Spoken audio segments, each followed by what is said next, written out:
Hello and welcome back to Jenna Gets Creative. It's ScrawlrBox time. I meant to put this video out yesterday on Tuesday, but I edited the wrong video. Oops. I was tired. Give me a break. This daily upload thing is harder than I thought it would be. Anyway, this is the November box, which means they put it in the mail in mid-November. I received it a couple of weeks ago, but I didn't put it out earlier because I had so much pre-scheduled already. Third Tuesday of the month is usually when I upload my ScrawlrBox videos, because I've almost always got them by that point. This is usually the same week I get the shipping notification for the next box, and we did indeed get the shipping notification for December's box this week. I don't know if I'll get December's box in time to open it during the third week in January though. Canada Post gets pretty overloaded around the holidays, and the backlog doesn't always clear right away, so there may still be some delays in early January when I'm expecting it. Fingers crossed it'll be waiting in the mailbox when I get back from visiting family, but we'll see. Either way, I know I'll see spoilers over Instagram by Friday, since UK subscribers get their box almost instantly. I've given up on being surprised by the box contents by the time it gets to me, but I do resist watching the unboxing videos until I've opened it myself, so now I've actually turned those spoiler Instagram posts into a game. I like to see how much of the info card I can read between everyone's photos. Figure out what all the brands are, see if I know the featured artist already, probably find out what the challenge prompt is so I can start thinking on it. This box also made it a little interesting because ScrawlrBox sent out a follow-up email about a week after it was mailed out saying, "No spoilers, but no, it's not broken. It opens up." That'd be the paintbrush. Let's go through the card and I'll give my thoughts about the supplies, then we'll talk about the challenge piece that I'm doing. This is ScrawlrBox's 51st box and the 20th one I've opened. I really do love it. This is currently my favorite subscription service, not sponsored, but I'd love to be. I'd love to be a featured artist too sometime. If you'd like to see me as a featured artist, feel free to tell them. They're currently running a survey right now about possible changes to the service. You can find it on any of their social media pages if you didn't get the email. And who should be featured in the future is one of the questions, so wink wink, nudge nudge. By the way, if you're new here, I'd love it if you would subscribe and turn on notifications. Normally I upload twice a week at minimum, every Tuesday and Thursday, with bonus uploads some weeks. This month I'm doing daily holiday themed uploads up to and including Christmas. I've been calling it Artmas. And then my channel and I will be going on break until Thursday, January 9th. Possible bonus scheduled to go live while I'm away on the 2nd, but honestly that's looking less likely, unless I decide to sacrifice my last pre-filmed Pokemon challenge so early into the new year.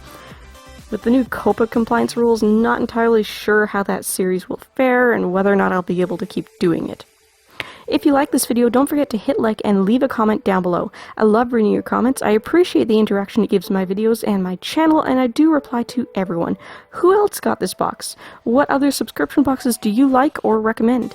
Anyway, time to read the included literature. The featured artist for the November box is Riso Chan, and you can pause the video where I showed the backside of her print if you want to read the blurb and grab her Instagram handle. The top of the card says, "This month we are providing you with tools and inspiration to explore gouache," pronounced gouache paint, a water-based medium that is like a mashup of watercolor and acrylic. These paints give a flatter matte finish and are much more opaque than standard watercolors. Use the paints a little thicker than you would a normal watercolor and try your hand at producing an emotive portrait. Use the inspiration from our featured artist to paint bold strokes and build up layers to create texture. Who will you choose to paint and which emotion will you convey? Grammar police here, but they've spelled watercolor as both one and two words in the same paragraph. Pick one! In my opinion, it's one word. Also, that's not actually how gouache is pronounced. It's a French word originally. I looked up the pronunciation on forvo.com, and I was going to download the top French voice clip saying gouache and insert it here, but apparently they're upgrading their system and member features are therefore currently offline. Moving on, the first item on the list is Daler-Rowney Aquafine Gouache.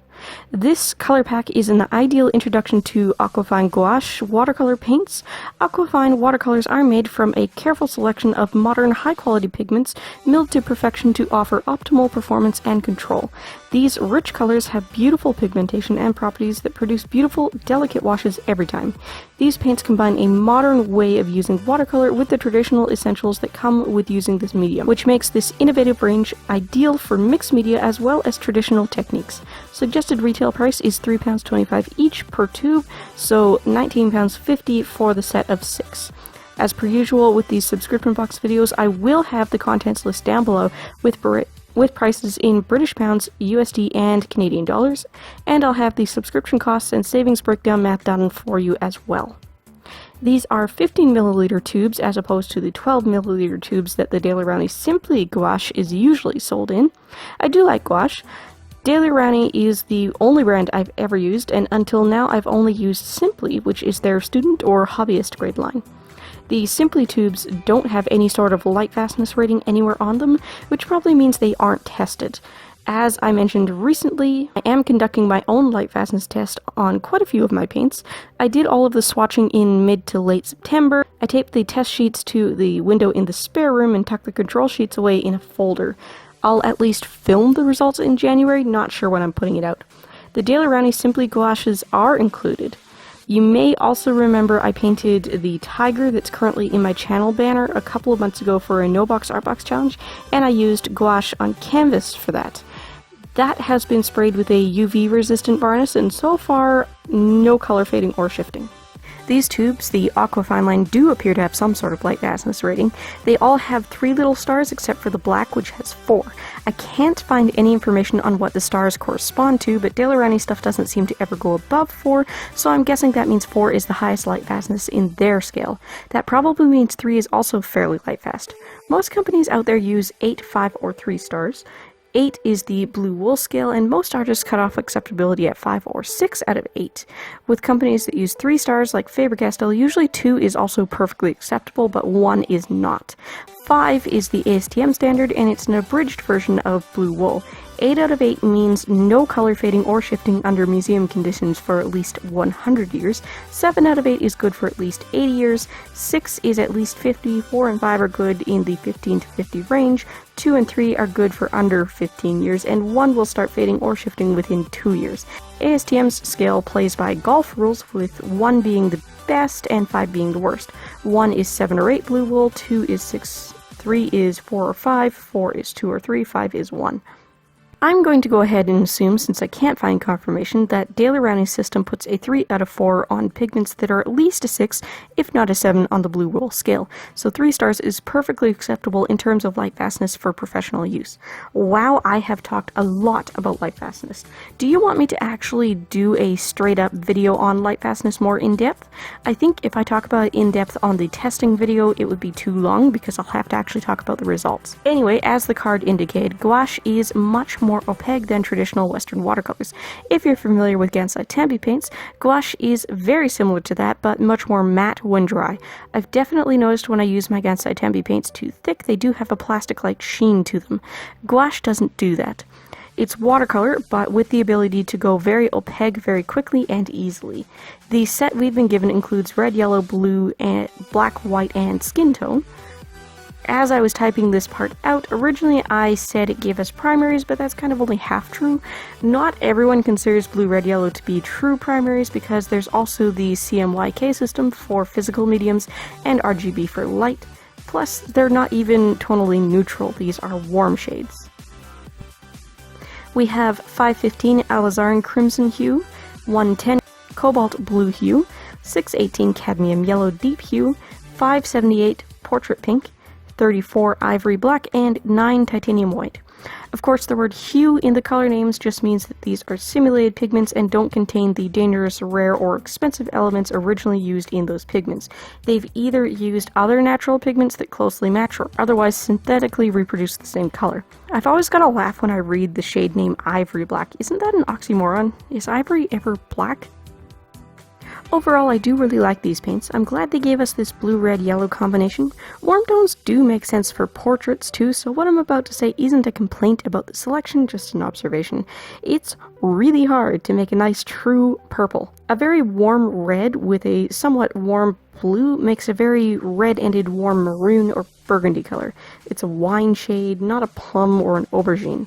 The black almost wasn't necessary, I didn't use it much. You'll notice I put them into pans. I happen to have space and spare pans left in my big black palette with the Simply Gouaches and the Thomas Kincaid watercolors for exactly 6 new additions, and we've got 6 paints here, so why not? I let them dry for 4 or 5 days and they reactivated beautifully. I noticed that they shrunk up a lot less than the Simply Gouaches did when I put them in the pans, which probably means good things about their composition.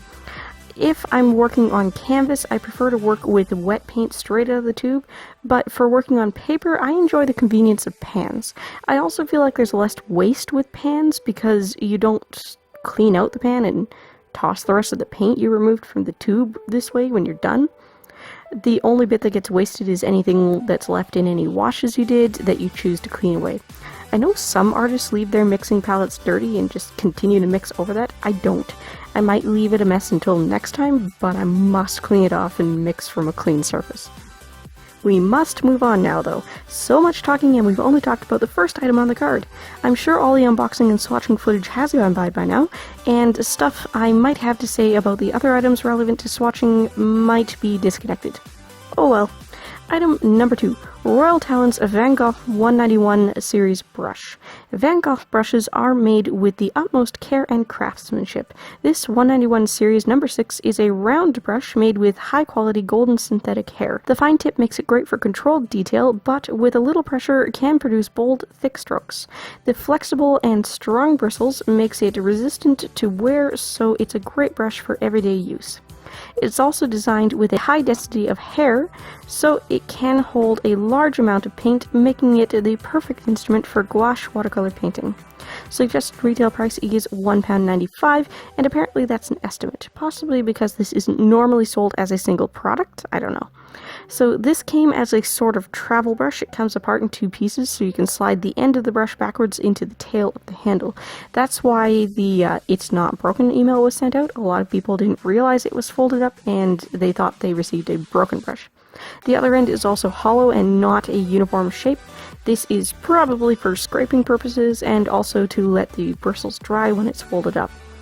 If you were paying attention, you'll notice it kept coming apart on me while I was swatching. It actually happened 8 times before I got frustrated and started using the Milan number 6 round we got in the Casey Golden box 2 months ago. Eventually, I super glued it in place, and now it's a great brush, but it's no longer foldable. I end up using a selection of round and script brushes for the piece because although a number 6 round is my go-to and an excellent starting point, a good portrait requires variety. Next item, Lyra Robinson 3B pencil. This is an outstanding quality wood and lead pencil from Lyra. These pencils are fast becoming a very popular drawing product because of their high quality build and their reliable use. It's a very smart looking drawing instrument with a high gloss blue coloring, a color dipped end, and gold embossed grading. It certainly makes for a great addition to your pencil collection, and the soft core will give a nice dark line. Suggested retail price is 30p. At 3B, this is a little softer than ScrawlrBox usually sends. If you saw my 19 bucks is ScrawlrBox worth it review video, you'll know they most frequently send out pencils in 2B and HB. They've gone softer a couple of times, and they've gone as hard as 4H. I've never tried a Lyra pencil before, but I've only ever heard good things about this brand, and their kneadable eraser we got recently is currently my favorite kneadable eraser. I don't know why they wanted us to be able to make dark lines under a watercolor type medium.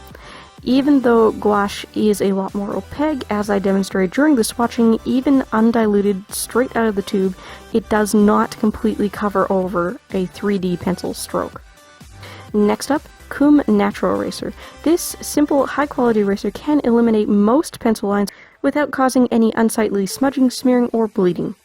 It is made of a high-grade material that is soft and gentle, ensuring there is no unnecessary straining to your paper. It's extremely versatile and can be used on a variety of different surfaces such as paper, cardboard, and wood. The KUM eraser is also made from natural material, so it is free of PVC, latex, and phthalates. Suggested retail price is 85p.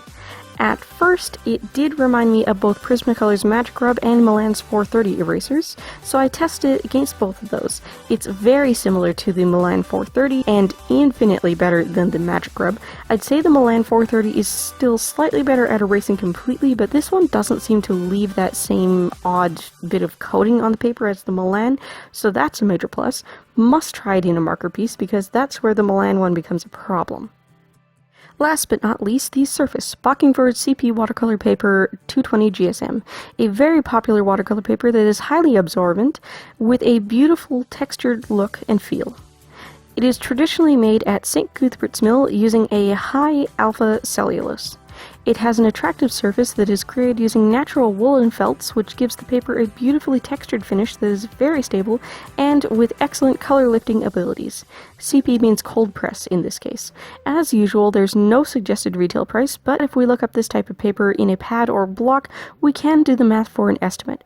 On Jackson's Art Supply, a 12-sheet spiral pad of medium texture cold press Bockingford watercolor paper closest to this goes for £5.50, so that works out to 46p per sheet or 92p for 2.